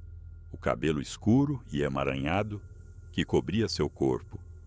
O jeito como seus braços balançavam enquanto andava, longos, soltos e de alguma forma errados. A forma de sua cabeça, cônica e inclinada para trás a partir de uma pesada arcada supraciliar. E seus olhos, mesmo àquela distância, mesmo na luz cinza e chata, eu podia ver seus olhos, e eles estavam olhando diretamente para mim. Levantei meu rifle. Não me lembro de ter decidido fazer isso. Em um momento eu estava sentado na rocha com meus binóculos nas mãos.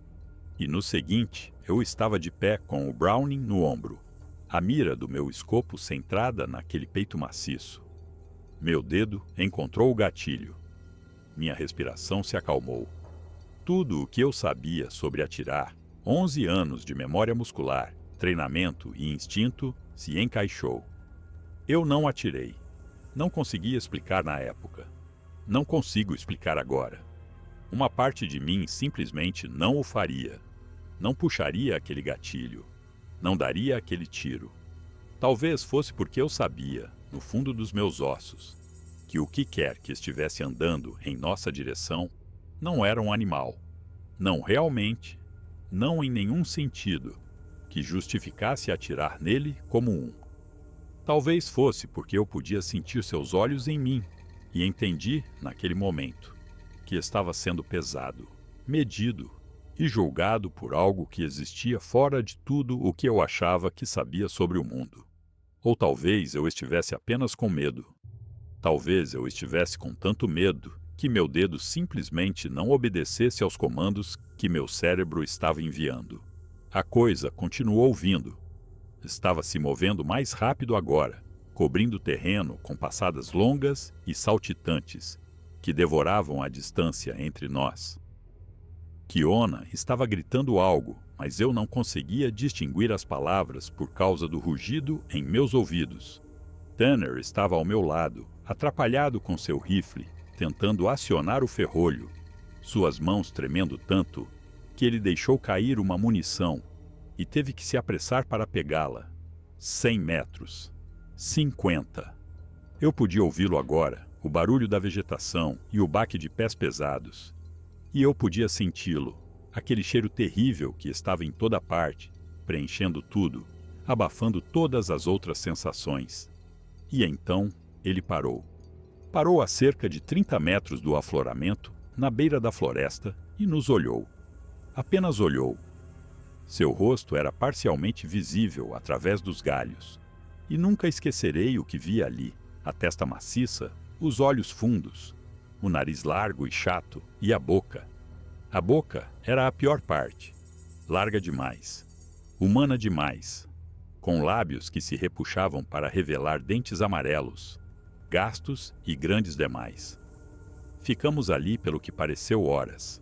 Nós três na rocha, a coisa na floresta, todos nós congelados em algum quadro terrível que eu não entendia. Eu podia sentir meu coração batendo no peito. Podia sentir o suor escorrendo pelas minhas costas, apesar do frio. Podia sentir o peso do meu rifle em minhas mãos, seu peso familiar, o jeito como meu dedo repousava no guarda-mato, esperando para se mover. E então ele gritou. Já ouvi pumas, já ouvi berros de alces e uivos de lobos, e o grito de morte de um cervo quando um predador o pega. Nenhum desses sons me preparou para o que saiu da boca daquela criatura. Foi um rugido, um guincho e um uivo, tudo ao mesmo tempo. Um som que parecia vir de todos os lugares ao mesmo tempo. Um som que me atingiu no peito como um golpe físico e fez cada nervo do meu corpo se acender com puro terror primal. Tanner atirou. Eu não o vi fazer isso. Apenas ouvi o tiro, o estalo familiar de uma munição .3006 saindo do cano. E então vi a coisa estremecer. Vi-a cambalear um passo para trás. Vi algo espirrar de seu ombro em uma névoa escura. Mas não caiu. Não correu. Virou-se para Tanner. Gritou de novo. E então atacou. Cobriu a distância entre a floresta e o afloramento em 3 passadas. 3 passadas para cruzar 30 metros de terreno acidentado. Repassei esse momento na minha cabeça 1000 vezes desde então, tentando entender como algo tão grande poderia se mover tão rápido, e ainda não tenho uma resposta. A física diz que é impossível. Meus olhos dizem que aconteceu. Eu atirei. Não me lembro de mirar. Não me lembro de puxar o gatilho.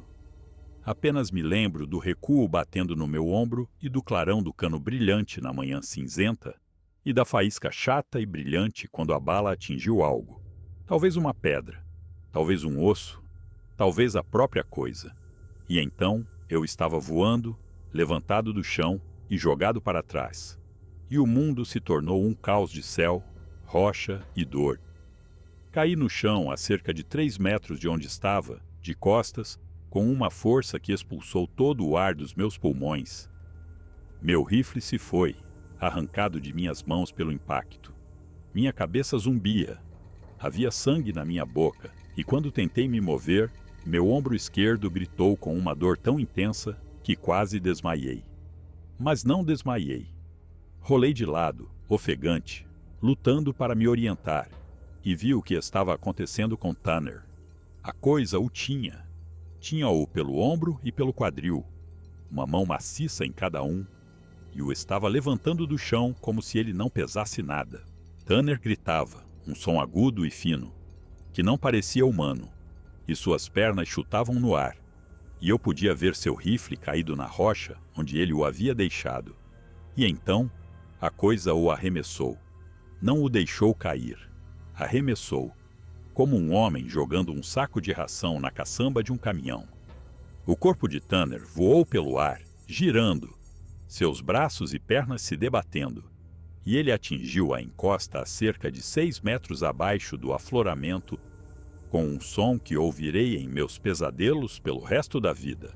Um impacto úmido e esmagador que falava de ossos quebrando, carne rasgando e um corpo humano encontrando o chão implacável. Ele não gritou mais depois disso. Não se moveu. Ouvi o revólver de Kiona. 3 tiros, rápidos. O latido pesado do ponto .357 chocantemente alto após o ataque. Eu não conseguia vê-la. Não conseguia ver nada, exceto a coisa, a criatura, parada na beira do afloramento com a cabeça virada para o som dos tiros. Sangue escorria por seu ombro, de onde a bala de Tanner o atingiu, escuro contra o cabelo emaranhado, mas não parecia notar. Não parecia afetado.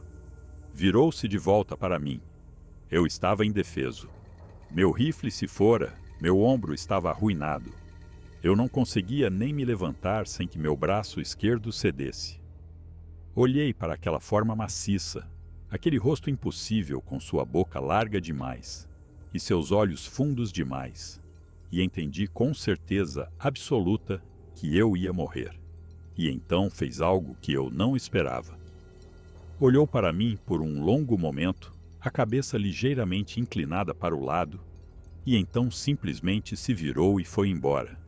Passou por mim, pelo afloramento, pelo lugar onde Kiona ainda estava parada com seu revólver levantado e seu rosto uma máscara de choque, e desapareceu na floresta do outro lado do cume.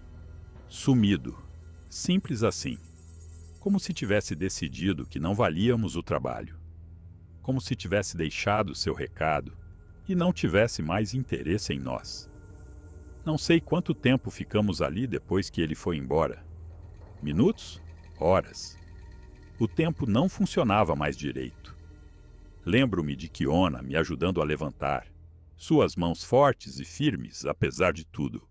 Lembro-me de olhar para onde Tanner havia caído, vendo seu corpo amontoado na vegetação, vendo o jeito como suas pernas estavam dobradas em ângulos que não faziam sentido. Lembro-me de Kiona dizendo algo, sua voz calma e urgente, me dizendo que tínhamos que nos mover, que tínhamos que buscar ajuda, que tínhamos que ir. Ela me fez andar. Não sei como. Meu ombro estava deslocado, eu descobriria mais tarde, e eu tinha 2 costelas trincadas de onde caí, e minha cabeça sangrava de um corte acima do meu olho esquerdo, Mas ela me fez andar, guiando-me pela encosta em direção a Tanner, porque não podíamos deixá-lo ali. Não podíamos simplesmente abandoná-lo naquela montanha. Ele estava vivo. Esse foi o milagre, se é que se pode chamar algo que aconteceu naquele dia de milagre. Quando o alcançamos, ele ainda respirava, superficial e irregular. Seu rosto cinzento de choque e dor. Sua perna direita estava quebrada em pelo menos 2 lugares. O osso visível, através de um rasgo em seu jeans, e seu quadril estava obviamente danificado, desalinhado de um jeito que me revirou o estômago. Mas ele estava vivo e estava consciente. E quando nos viu parados sobre ele, tentou falar. Vão, ele disse. A palavra era quase inaudível, um sussurro forçado através de dentes cerrados. Vão, ele vai voltar. Ele estava certo. Eu sabia que ele estava certo. Mas não podíamos carregá-lo, não com meu ombro do jeito que estava, e não podíamos deixá-lo. Então Kiona fez a única coisa em que conseguiu pensar. Ela pegou seu rádio e começou a pedir ajuda. O rádio era um Motorola portátil, nada sofisticado, sintonizado na frequência de emergência local que o serviço florestal monitorava. Ela apertou o microfone e começou a falar. Sua voz calma e profissional apesar de tudo, identificando-se e nossa localização, descrevendo a situação em termos gerais que não mencionavam o que realmente havia acontecido. Acidente de caminhada. Múltiplos feridos. Necessita de evacuação imediata. A resposta foi chiada e quebrada, o sinal lutando para atravessar o terreno. Mas ela finalmente conseguiu uma confirmação. Uma voz distante prometendo despachar busca e resgate da estação de guardas florestais de Packwood. Eles estão vindo, ela disse. 1 hora, talvez 2. 1 hora. 2 horas. Olhei para a floresta onde a coisa havia desaparecido. Imaginei-a esperando ali, fora de vista. Imaginei-a decidindo voltar e terminar o que havia começado. Precisamos nos mover, eu disse. Tanner não pode ser movido. Então defendemos a posição. Você ainda tem munição? 3. Procurei meu rifle. Levei quase 5 minutos para encontrá-lo, caído em uma fenda entre 2 rochas a cerca de 5 metros de onde eu caí. A mira estava rachada e a coronha arranhada, mas quando acionei o ferrolho, uma nova munição entrou na câmara suavemente. Eu tinha mais 4 no carregador e talvez mais 10 na minha mochila, se eu conseguisse encontrar minha mochila, se não a tivesse perdido quando a coisa me atingiu. Encontrei a mochila, eventualmente, caída na base do afloramento, com uma alça completamente arrancada.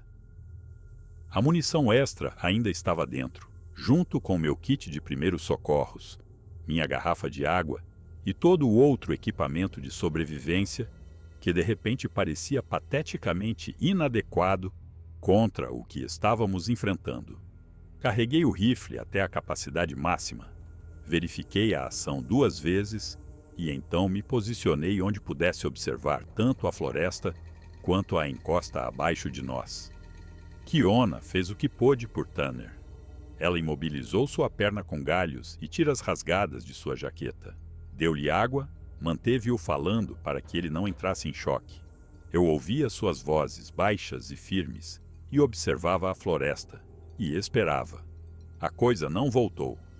Não então. Não durante as 2 horas e meia que a equipe de busca e resgate levou para nos alcançar. Não enquanto os paramédicos colocavam Tanner em uma maca e o prendiam para a longa jornada de volta. Não enquanto eu respondia às perguntas do policial do condado, que subiu com a equipe de resgate, dando-lhe uma versão dos eventos que era tecnicamente verdadeira, mas omitia tudo o que importava. Acidente de caminhada. Foi o que eu disse a ele. Estávamos procurando alces. Tanner escorregou em uma rocha molhada. Perdeu o equilíbrio. Caiu. Tentei ajudá-lo e machuquei meu ombro no processo. Simples. Plausível. O tipo de coisa que acontecia o tempo todo em lugares remotos como este. O policial anotou tudo. Ele não fez perguntas de acompanhamento. Não pareceu desconfiado. Por que estaria? Pessoas se machucavam na natureza todos os dias. Não havia nada em nossa história que exigisse uma explicação mais complicada. Mas ele disse uma coisa que ficou comigo, que pensei todos os dias desde então. Enquanto carregavam Tanner montanha abaixo, o policial se aproximou de mim e perguntou, quase casualmente, se tínhamos visto algo incomum durante nossa viagem. Algum animal estranho, algum sinal de grande vida selvagem na área. Eu disse que não. Ele assentiu, como se esperasse essa resposta. Muitos relatos estranhos desta bacia ultimamente, ele disse. Caçadores vendo coisas, ouvindo coisas. Nunca dá em nada, mas as ligações continuam chegando. Ele ficou quieto por um momento e então acrescentou. Meu avô contava histórias sobre esta região, sobre coisas na floresta que estavam aqui antes dos colonos chegarem. Coisas que nunca se mostram, a menos que queiram ser vistas. Eu não disse nada, não conseguia. Apenas tome cuidado, disse o policial. O que quer que esteja lá fora está aqui há muito mais tempo do que nós. Tanner passou 3 semanas no hospital. Sua perna precisou de 2 cirurgias para ser consertada corretamente e seu quadril nunca se curou direito. Ele anda mancando agora, como mencionei no início dessa história, um tropeço em seu passo que piora quando o tempo esfria. Ele não fala sobre o que aconteceu, nem para mim, nem para ninguém. A última vez que tentei tocar no assunto, ele me olhou com uma expressão que não reconheci e disse que não se lembrava de nada depois do primeiro tiro, que tudo entre puxar o gatilho e acordar no hospital era apenas um branco. Eu não acredito nele. Já vi o jeito como ele se encolhe quando ouve um barulho alto. O jeito como ele às vezes congela quando estamos trabalhando juntos, e algo se move em sua visão periférica. Ele se lembra. Ele só não consegue encarar. Kiona largou a empresa cerca de 1 mês após o incidente. Ela não deu um motivo, apenas limpou seu armário um dia e deixou um bilhete dizendo que voltaria para a reserva por um tempo. Tentei ligar para ela algumas vezes, mas ela nunca atendeu. Eventualmente, parei de tentar. Descobri mais tarde que ela andava fazendo perguntas em Toppenish, conversando com os anciãos, perguntando sobre as velhas histórias que sua avó lhe contara. Aparentemente, algumas dessas histórias eram mais detalhadas do que ela havia deixado transparecer. Aparentemente, seu povo tinha nomes para as coisas nas montanhas. Nomes, histórias e avisos que remontavam a mais tempo do que qualquer um poderia se lembrar. Ela queria entender o que havíamos encontrado. Queria colocar em um contexto que fizesse sentido. Não sei se ela encontrou o que estava procurando. Não sei se entender é sequer possível. O que eu sei é que voltei àquela bacia mais uma vez, cerca de 6 meses após o incidente, apenas para ver se conseguia. Apenas para provar a mim mesmo que não estava completamente quebrado. Consegui passar uns 400 metros do portão antes de ter que parar. Minhas mãos tremiam tanto que mal conseguia segurar o volante. Meu coração batia tão forte que eu podia senti-lo nos meus dentes. E o cheiro, aquele cheiro terrível que assombrou meus sonhos por meses, estava de repente em toda parte, enchendo a cabine do caminhão, enchendo meus pulmões, enchendo cada espaço vazio na minha cabeça, até que eu não conseguia pensar em mais nada. Dei meia volta e dirigi de volta para Morton. Não subi aquela estrada desde então. Não sei se algum dia subirei. O cartão de memória da primeira armadilha fotográfica estava danificado, mas não destruído. Encontrei um cara em Portland, especializado em recuperação de dados, e ele conseguiu extrair cerca de 30 segundos de vídeo antes que a corrupção tomasse conta. A maior parte era lixo, ruído pixelado, artefatos e quadros que pareciam ter sido expostos a algum tipo de interferência eletromagnética. Mas havia alguns segundos, bem no meio, que eram claros o suficiente para se distinguir. O vídeo mostrava a visão da câmera da floresta à noite, os LEDs infravermelhos lançando tudo naquele cinza branco fantasmagórico que as filmagens de visão noturna sempre têm. Por cerca de 20 segundos, nada se moveu.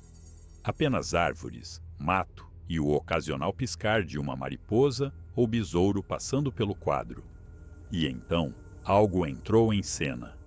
Não consigo descrever o que vi.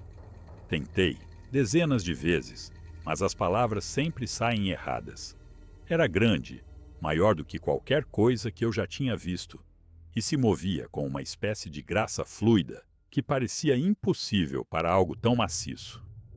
Parou na frente da câmera e olhou diretamente para a lente. E por um momento congelado, seu rosto preencheu todo o quadro. E eu pude ver seus olhos. E eles estavam olhando de volta para mim. O vídeo termina aí.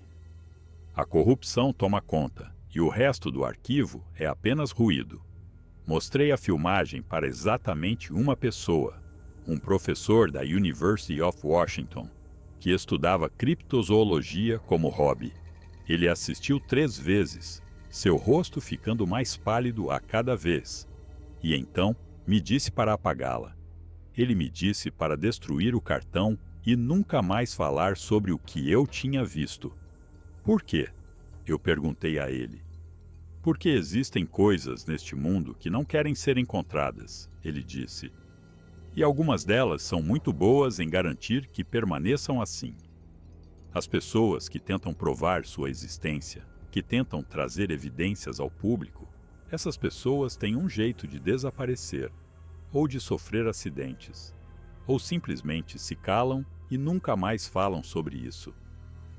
Ele me olhou com uma expressão que era uma mistura de medo e simpatia. Você teve sorte, Sr. Haskins. Você viu algo, e isso te deixou ir. Não abuse dessa sorte. Não tente provar o que viu. Apenas viva sua vida e seja grato por ainda ter uma para viver. Eu não apaguei a filmagem. Não consegui. Era a única prova que eu tinha de que o que aconteceu foi real. A única evidência de que eu não estava louco. Guardei-a em um pendrive, escondido em uma gaveta no meu quarto. E às vezes, tarde da noite, quando não conseguia dormir, eu o pegava e assistia aqueles poucos segundos repetidamente, tentando me convencer de que o que eu tinha visto estava realmente lá. A questão é que o professor estava certo sobre a sorte. Eu tive sorte. Todos nós tivemos. 3 pessoas entraram naquela bacia e 3 pessoas saíram, quebrados, traumatizados e mudados de maneiras que ainda estamos tentando entender, mas vivos. Isso é mais do que algumas pessoas podem dizer. É mais do que muitas pessoas podem dizer. Porque quanto mais eu pesquiso sobre isso, mais histórias eu encontro. Histórias sobre caçadores que desapareceram sem deixar rastro. Histórias sobre trilheiros que entraram na natureza e nunca mais voltaram. Histórias sobre corpos encontrados em locais impossíveis, em lugares que não poderiam ter alcançado por conta própria, com ferimentos que não correspondiam a nenhum ataque de animal conhecido. A Gifford Pinchot sozinha tem dezenas de casos assim, de décadas atrás.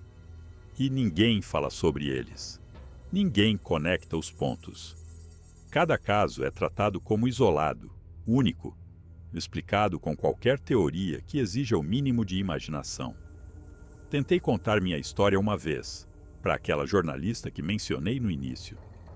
Ela ouviu educadamente, escreveu coisas em seu caderno e depois cancelou o artigo, porque era inacreditável demais. Muito fora do reino do que seus leitores aceitariam. Tentei contar para alguns amigos, pessoas em quem eu confiava, e eles me olharam do jeito que você olha para alguém que suspeita que pode estar tendo um colapso nervoso. Simpáticos, mas distantes. Preocupados de uma forma que, na verdade, é sobre se protegerem de ter que te levar a sério. Essa é a questão sobre o impossível. Não importa quanta evidência você tenha. Não importa quantas testemunhas existam. Não importa se você tem cicatrizes, fotografias e 30 segundos de vídeo granulado. A mente humana é construída para rejeitar o que não pode explicar, para suavizar as arestas da realidade até que se encaixem em uma forma que faça sentido. E algumas coisas, algumas verdades, são simplesmente grandes e estranhas demais para se encaixar. Então parei de tentar convencer qualquer um.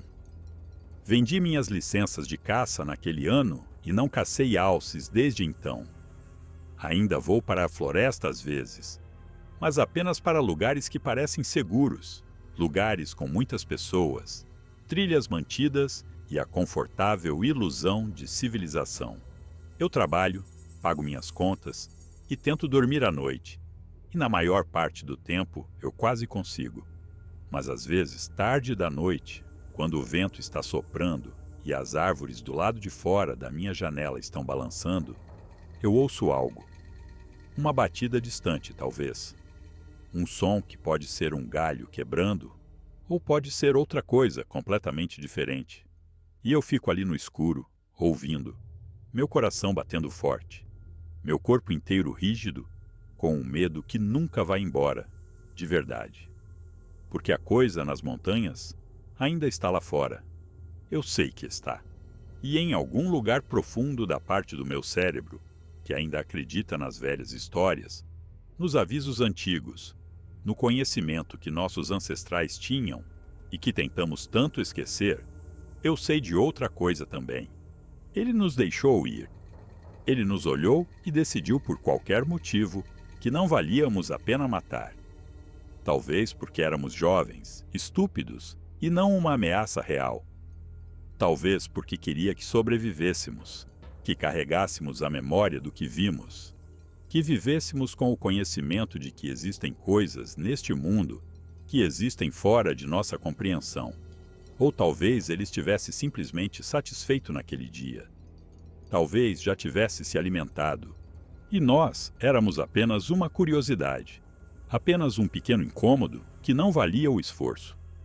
Eu não sei, nunca saberei. E essa incerteza, esse interminável e terrível não saber, é a pior parte de tudo o que aconteceu. Porque não posso provar que existe. Não posso avisar ninguém que queira ouvir. Tudo o que posso fazer é escrever isso, este relato, este registro do que aconteceu em outubro de 2022, em uma encosta de montanha a leste de Packwood, e esperar que de alguma forma, em algum lugar, alguém leia e acredite em mim. Alguém leia e fique fora da floresta. Alguém leia e sobreviva. São quase 2h da manhã agora. Estou escrevendo há horas, tentando registrar tudo, tentando fazer com que faça sentido. Do lado de fora da minha janela, o vento aumentou e posso ouvir as árvores se movendo na escuridão.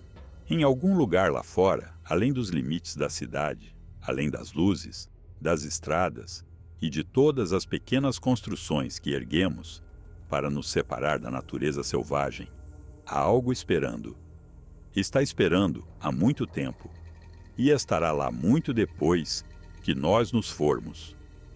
Tanner me ligou na semana passada, a primeira vez que nos falamos em meses. Sua voz soava fina no telefone, cansada de um jeito que ia além da insônia. Ele perguntou se eu me lembrava do que disse ao policial, sobre o acidente de caminhada, sobre a explicação simples que não explicava nada. Eu disse que me lembrava. Às vezes acho que deveríamos ter contado a verdade, ele disse. Às vezes acho que devíamos isso a todos os outros, a todas as outras pessoas que podem ir lá para cima, a todas as outras pessoas que podem encontrar aquela coisa. Talvez se tivéssemos dito algo, se tivéssemos feito as pessoas levarem a sério. Ele parou. Nós dois sabíamos como essa frase terminava. Ninguém teria acreditado em nós. Ninguém teria mudado nada. Tudo o que teríamos conseguido era nos tornar alvos, seja de zombaria ou do que quer que faça as pessoas que tentam provar essas coisas desaparecerem. Eu sei, eu disse. Mas às vezes me pergunto, Tanner continuou, sua voz mal acima de um sussurro agora. Se essa era realmente uma escolha nossa. Se tínhamos o direito de ficar quietos só porque era mais fácil. Eu não tinha uma resposta para ele. Ainda não tenho. Kiona me enviou uma carta há cerca de 3 meses, com carimbo de Toppenish. Era curta, apenas algumas linhas escritas à mão em papel comum. Ela disse que encontrou algumas das respostas que estava procurando. Disse que os mais velhos sabiam o que vivia nas montanhas, sempre souberam, e que aprenderam há muito tempo que algumas coisas não podiam ser combatidas, mortas ou afugentadas. A única coisa que se podia fazer era ficar fora de seu território e esperar que te deixassem em paz. Ela disse que sentia muito por termos tido que aprender essa lição da maneira mais difícil. No final da carta, ela havia escrito algo em uma língua que eu não reconheci, uma frase no que suponho ser Yakama, seguida por uma tradução em inglês que eu memorizei, embora desejasse poder esquecê-la. Eles caminham entre os mundos, ela escreveu. Eles são mais antigos que as montanhas. Não os procure, não os desafie, não olhe para eles.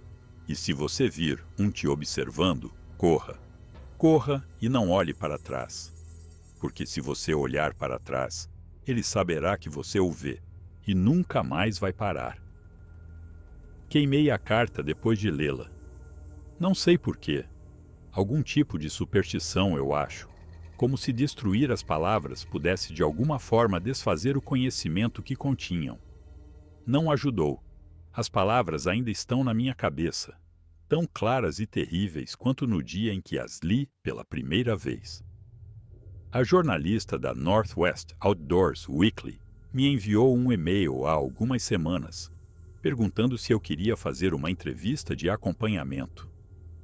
Aparentemente, a abordagem de curiosidade criptozoológica havia gerado algum interesse, e seu editor estava disposto a dar outra chance à história se eu pudesse fornecer mais detalhes, talvez alguma evidência física, talvez uma fotografia ou um clipe de vídeo. Pensei em enviar a ela a filmagem da armadilha fotográfica. Pensei nisso por quase um dia inteiro, reproduzindo o vídeo repetidamente no meu laptop, assistindo aqueles poucos segundos de imagens granuladas e impossíveis, me perguntando o que aconteceria se eu as compartilhasse com o mundo. No final, apaguei o e-mail dela e bloqueei seu endereço. Não tenho certeza do porquê. Talvez eu estivesse com medo do que aconteceria se as pessoas acreditassem em mim. Talvez eu estivesse com medo do que aconteceria se não acreditassem. Ou talvez eu finalmente tivesse aceitado o que Kiona escreveu em sua carta, que algumas coisas não devem ser provadas, não devem ser entendidas, não devem ser arrastadas para a luz e dissecadas pelos instrumentos da investigação racional. Algumas coisas simplesmente são. Elas existem fora de nossas categorias, além de nossa compreensão, indiferentes à nossa necessidade de explicações. E o melhor que podemos esperar é sobreviver a elas, escapar com nossas vidas e nossa sanidade quase intactas, e carregar a memória do que vimos sem deixar que isso nos destrua. Ainda estou trabalhando nessa última parte. Está chovendo agora. Posso ouvir a chuva batendo no telhado, constante e suave. O mesmo som que ouvi 1000 vezes desde que me mudei para Morton. Do lado de fora da janela, o céu está começando a clarear. Os primeiros indícios cinzentos do amanhecer surgindo no horizonte. Fiquei acordado a noite toda, escrevendo isso, tentando registrar tudo antes de perder a coragem, antes de me convencer de que nada daquilo foi real. Mas foi real. Eu sei que foi. A cicatriz na minha testa é real. O mancar do Tanner é real. O espaço vazio onde Kiona costumava se sentar na mesa de despacho é real. E em algum lugar em uma gaveta no meu quarto, em um pendrive que tenho medo demais de olhar, há 30 segundos de filmagem que provam, além de qualquer dúvida razoável, que eu vi o que eu vi. Uma criatura. Uma coisa. Uma presença que existe naquelas montanhas há mais tempo do que a memória humana pode alcançar. Chame de Bigfoot se quiser. Chame de Sasquatch. Os Yakama têm seus próprios nomes, assim como uma dúzia de outras tribos. E nenhum desses nomes está totalmente certo também. Nomes são apenas rótulos, apenas maneiras de agarrar algo para que possamos fingir que entendemos. E essa coisa, o que quer que seja, não pode ser entendida. Só pode ser sobrevivida. Eu sobrevivi. Ainda estou sobrevivendo. Cada dia que acordo, saio da cama, vou para o trabalho, como minhas refeições e tento viver algo que se assemelhe a uma vida normal, estou sobrevivendo. E isso tem que ser o suficiente. Isso tem que ser a vitória, porque não haverá outro tipo. As armadilhas fotográficas ainda estão lá, provavelmente. Os pedaços quebrados de plástico, metal e placa de circuito, espalhados pelo chão da floresta, onde aquela coisa os destruiu. Penso nelas às vezes. Penso em voltar e recuperá-las, em queimá-las ou enterrá-las, ou jogá-las na parte mais funda do Cowlitz River. Mas sei que não vou. Sei que não consigo me forçar a subir aquela estrada de novo, passar por aquele portão, entrar naquela bacia, onde tudo mudou. Alguns lugares não querem que você volte. Alguns lugares se fecham atrás de você e, quando você sai, se selam, se tornam inalcançáveis de uma forma que não tem nada a ver com distância física. Aquela bacia é um desses lugares para mim agora. Sempre será um desses lugares. Eu poderia dirigir pela Highway 12 amanhã, virar na Forest Road 21, destrancar o portão com a chave que ainda tenho no meu chaveiro. E eu sei, com certeza absoluta, que nunca chegaria à área de manobra. Algo me pararia. Minha coragem, meus nervos, a simples recusa do meu corpo em se colocar nesse tipo de perigo novamente. Ou talvez outra coisa. Talvez a coisa nas montanhas tenha uma maneira de manter as pessoas afastadas depois que elas viram demais. Talvez isso seja parte de como ela sobrevive. Como sobreviveu por tanto tempo sem ser capturada, morta ou ter sua existência provada. Eu não sei. Nunca saberei. Tudo o que sei é o que escrevi aqui, nestas páginas. Ao longo destas longas horas de escuridão. Uma história sobre 3 pessoas que foram procurar alces e encontraram algo completamente diferente. Uma história sobre medo, violência e os limites da compreensão humana.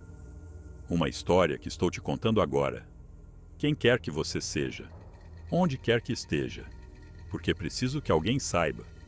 Não para acreditar, já desisti disso, mas apenas para saber, para carregar este conhecimento, este fardo, esta verdade impossível que venho carregando sozinho por tempo demais.